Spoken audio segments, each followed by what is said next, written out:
Assalamualaikum warahmatullahi wabarakatuh. Kepada yang terhormat dosen pengampu Bapak Ronawan Juiniatmoko serta teman-teman yang saya cintai dan saya banggakan. Saya di sini dari kelompok 11 akan mempresentasikan hasil diskusi kami mengenai uji atau ANOVA dengan nama lainnya yaitu Analysis of Variance.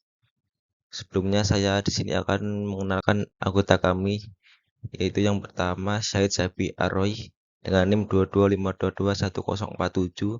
Yang kedua ada Fahmi Syarifatus Solihah NIM 225221055, serta yang terakhir saya sendiri ada Wildan Nurul Amin 225221078.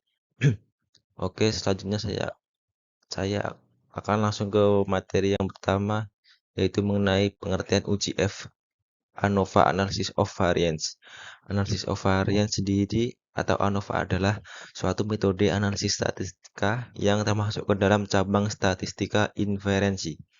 Dalam literatur Indonesia, metode ini dikenal dengan berbagai nama lain seperti analisis ragam, sidik ragam, dan analisis variansi, yang merupakan pengembangan dari masalah Behrens-Fisher, sehingga UGF juga dipakai dalam pengambilan keputusan.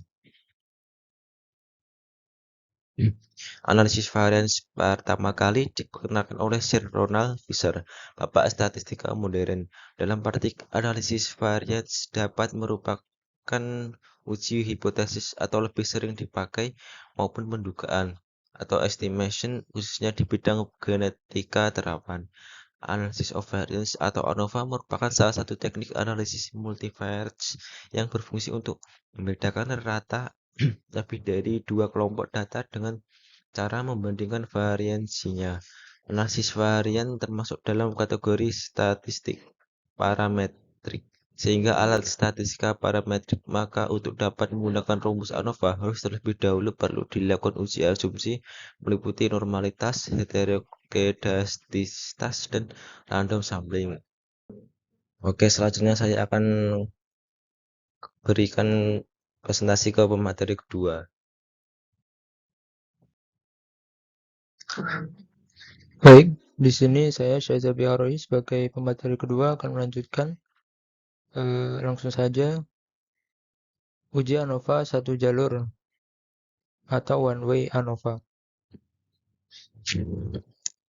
Analisis variance satu jalur merupakan teknik statistika parametrik yang digunakan untuk pengujian perbedaan beberapa kelompok rata-rata, di mana hanya terdapat satu variabel bebas atau independen yang dibagi dalam beberapa kelompok dan satu variabel terikat atau dependen. Dalam teknik ANOVA satu jalur biasanya digunakan dalam penelitian eksperimen ataupun ex post facto. Hipotesis dalam ANOVA akan membandingkan rata-rata dari beberapa populasi yang diwakili oleh beberapa kelompok sampel secara bersama. Sehingga hipotesis matematikanya adalah H0 di mana mu1 sama dengan mu2 sama dengan mu k, yang artinya seluruh min atau rata-rata populasi adalah sama. Kemudian tidak ada efek treatment atau tidak ada keragaman min atau rata-rata dalam grup. Hipotesis yang kedua, satu, tidak seluruh min populasi adalah sama, yang berarti minimal ada satu min populasi yang berbeda, terdapat sebuah efek treatment. Kemudian tidak seluruh min populasi berbeda, beberapa pasangan mungkin sama. Kemudian perlu diketahui juga, bunyi hipotesis alternatif seperti di atas merupakan hipotesis yang fleksibel karena tidak menyebutkan secara pasti mu mana yang berbeda dengan yang lainnya, sehingga diperlukan analisis lanjutan. Analisis lanjutan setelah ANOVA sering disebut post hoc atau pasca ANOVA. Biasanya yang digunakan seperti LSD, least significance difference, yaitu dengan melakukan uji T di antara seluruh pasangan kelompok min. Kemudian ada Tukey, honestly significance difference. Uji ini disebut uji beda nyata yang merupakan perbaikan dari LSD karena ujian ini membandingkan min tanpa perencanaan terlebih dahulu dan sebagainya. Variabilitas dalam ANOVA dan pengujiannya. Perhitungan dalam ANOVA didasarkan pada variance, walaupun tujuannya adalah menguji beberapa perbedaan rata-rata. Hal ini telah disinggung di muka pada saat membacakan rata-rata dua populasi.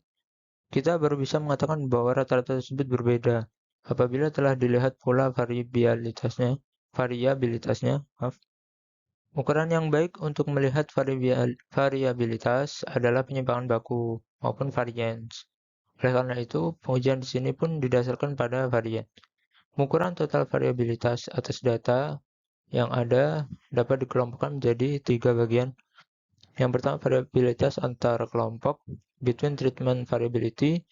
Variabilitas antar kelompok adalah variansi min kelompok sampel terhadap rata-rata total, sehingga variansi lebih terpengaruh oleh adanya perbedaan perlakuan antar kelompok. Yang kedua, variabilitas dalam kelompok, within treatments variability. Variabilitas dalam kelompok adalah variansi yang ada dalam masing-masing kelompok. Banyaknya variansi akan tergantung pada banyaknya kelompok. Variansi tidak terpengaruh oleh perbedaan perlakuan antar kelompok. Dan yang ketiga, jumlah kuadrat penyimpangan total sum of squares. Jumlah kuadrat penyimpangan total adalah jumlah kuadrat selisih skor individual dengan min totalnya. Dan selanjutnya ada derajat kebebasan atau DK. Dalam ANOVA akan sebanyak variabilitas. Oleh karena ada 3 macam variabilitas, maka DK pun ada 3 macam. Yang pertama, derajat kebebasan untuk variabel antar kelompok sebesar N-1. N di sini maksudnya jumlah sampel keseluruhan. Kemudian yang kedua, derajat kebebasan untuk variabel dalam kelompok. DK dalam kelompok sama dengan total jumlah sampel keseluruhan. Jadi setiap kelompok totalnya berapa dikurangi 1, kemudian ditambah lagi dengan kelompok yang lain. Di samping itu, DK dalam kelompok dapat pula dicari dengan rumus derajat kebebasan variabel dalam kelompok N-K, yaitu jumlah sampel keseluruhan dikurangi banyaknya kelompok. Yang ketiga, derajat kebebasan untuk variabel antar kelompok sebesar K-1, banyak kelompok dikurangi 1. Hal ini disebabkan karena derajat kebebasan di sini terikat dengan banyaknya kelompok, seperti halnya variabel antar kelompok.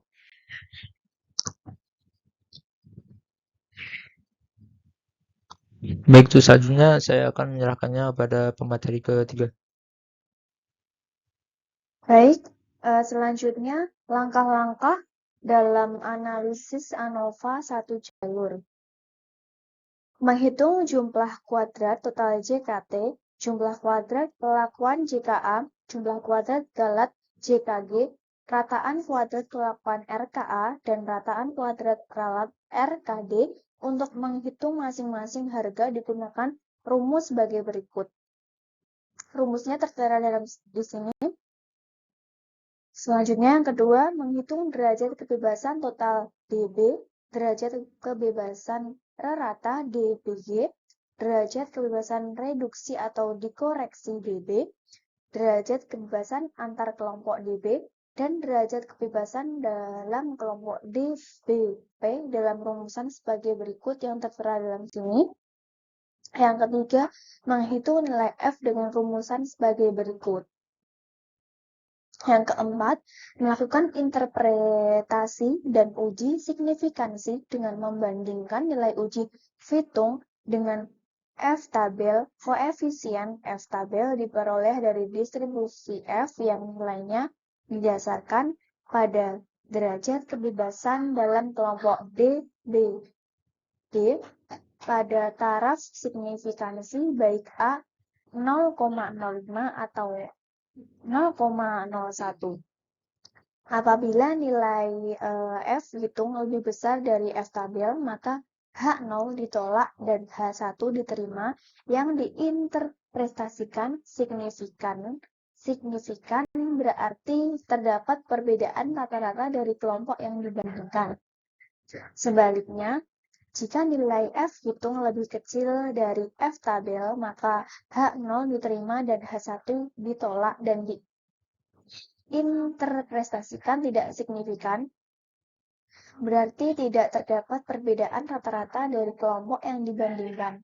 Apabila nilai F hitung lebih besar dari F tabel, maka H0 ditolak dan H1 diterima. Yang diinterpretasikan signifikan, berarti terdapat perbedaan rata-rata dari kelompok yang dibandingkan. Sebaliknya, jika nilai F hitung lebih kecil dari F tabel, maka H0 diterima dan H1 ditolak. Yang diinterpretasikan tidak signifikan, berarti tidak terdapat perbedaan rata-rata dari kelompok yang dibandingkan. F tabel bisa dihitung pada tabel F.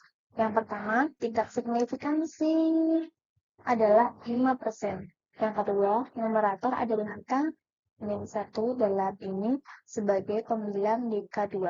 Yang ketiga, denumerator adalah N min K dalam hal ini sebagai penyebut DK1.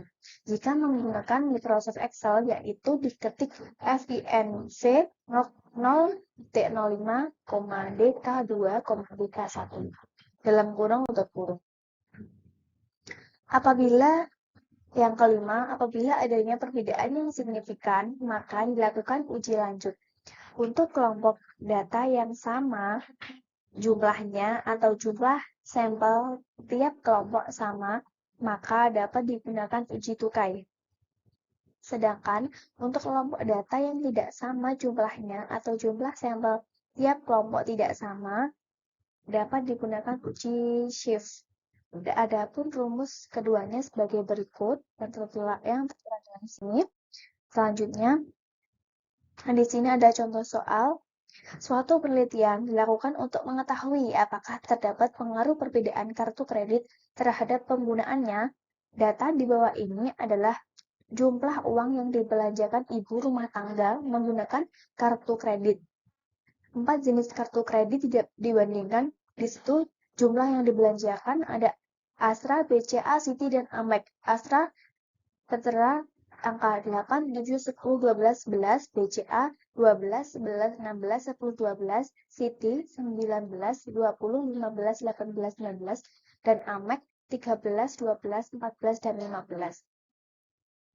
Uji dengan 0,05 apakah terdapat pengaruh perbedaan kartu kredit pada penggunaannya? Di sini dijawab T55 N5, BCA T61 N5, Citi T91 N5, Amek T54 N4. Dari tabel di atas dapat dihitung jumlah keseluruhan nilai T sama dengan T1 plus T2 plus T2 plus T3 plus T4 sama dengan 55 plus 61 plus 91 plus 54 sama dengan 261. SSI sama dengan SST min SSB sama dengan 279.658 dikurangi 149 sama dengan 130,6. Tabel ANOVA yang dibentuk sumber kekeragaman antar grup dalam grup total 18, jumlah kuadrat 279,68. Pengujian hipotesis H. Tidak semuanya sama, minimal sepasang berbeda. UI untuk I, statistik uji F hitung 5,71, lihat tabel F di sini. Keputusan tolak H diterima H1 karena F hitung. F tabel kesimpulan, terdapat perbedaan pengaruh kartu kredit terhadap penggunaan uang yang dibelanjakan oleh ibu rumah tangga. Lihat di sini untuk penyelesaian kasus ini dalam uji ANOVA 2 arah. Demikian artikel tentang uji ANOVA 1 arah, semoga dapat dengan mudah dipahami. Saya sarankan untuk tetap membaca artikel induk tentang uji ANOVA agar paham poin-poin seperti asumsi wajib untuk uji ANOVA, perbedaan ANOVA 1 arah dan 2 arah, yang lebih ke tahapan-tahap melakukan uji ANOVA. Sekian presentasi dari kelompok kami. Apabila ada salah katanya mohon dimaafkan. Wassalamualaikum warahmatullahi wabarakatuh.